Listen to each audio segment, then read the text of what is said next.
We're going to be doing a conversion of the inverter and batteries for this brand new 2025 Interstate Flying Cloud. It's a 25 front bedroom twin. And I want to show you the componentry, the existing electrical devices that I've discovered under the curbside bed. And this is a combination of both a reminder for me, but also for anybody else that has been looking at doing similar. Here's the overview. Primarily the DC and AC breaker panel is on this side. And over here, predominantly is your DC and your DC devices. So let me show you a little bit about what I intend to do.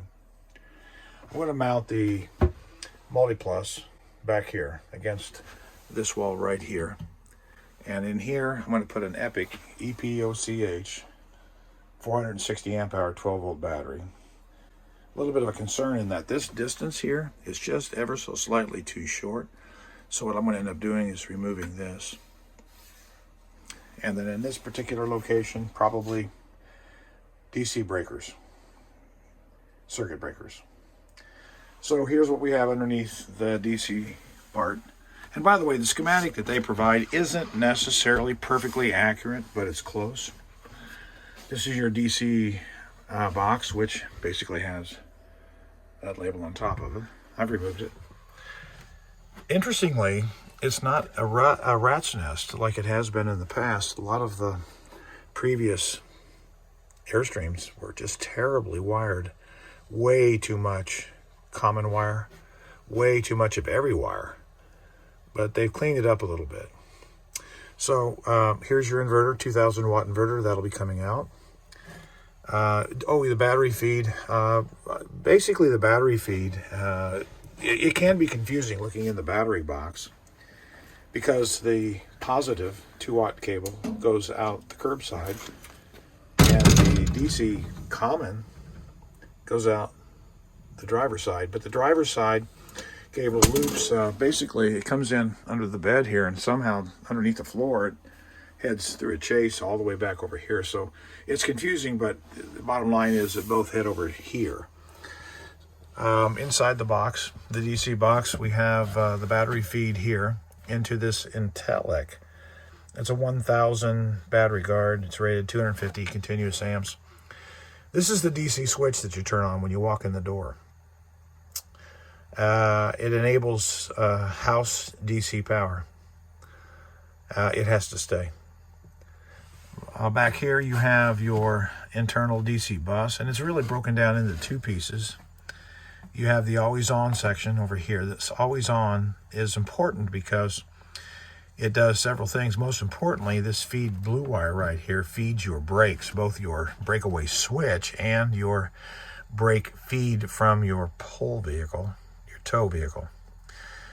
In the factory, they also use this particular wire here. This is from your 7-pin, and since the chemistry is the same in your pull vehicle and the AGMs that exist, no DC to DC converter is necessary, but I'll be removing this and putting in a DC to DC converter. And another thing that they do is they actually bring in the DC from the MPPT. So this positive feed here routes into here. So the reality is you charge your batteries even when the DC is off. Well, you also charge the batteries when you're pulling the vehicle. So three things are hot all the time: your brakes, your 7-pin charge wire, and your MPPT. We're going to be replacing this MPPT with a smart solar. For whatever reason, and it's kind of ridiculous, they use a blue solar, which does not have the ability to be read via Bluetooth. So I'm going to put another one of those in there. Okay, so pretty much straightforward over here. I kind of put some schematics together that I'll publish later. But the nice thing about this particular side over here, contrary to some of the ones that I've installed in the past, is that the number 6 wire is right here. This is feeding from your shore station, and there's plenty of extra wire in here. So I'll be able to intercept this, put a 50 amp 3-pole breaker in here, and then send that off to the multi-plus, who will return back to the breaker panel. By the way, this is a 50 amp split phase AC unit. Here's your existing charger. Kind of interesting that it's a standalone unit. It's going to be removed. Maybe. I'm thinking about leaving it through a switch so that if the multiplus failed, I could still charge my batteries if I'm on the road. I have typically in the past carried a 30 amp Victron charger. One thing that I have to also engineer is the inverter. They do not put a breaker in line with the inverter. It's simply, its output is just simply hot. Update, I'm wrong. The inverter output does hit the circuit breaker panel.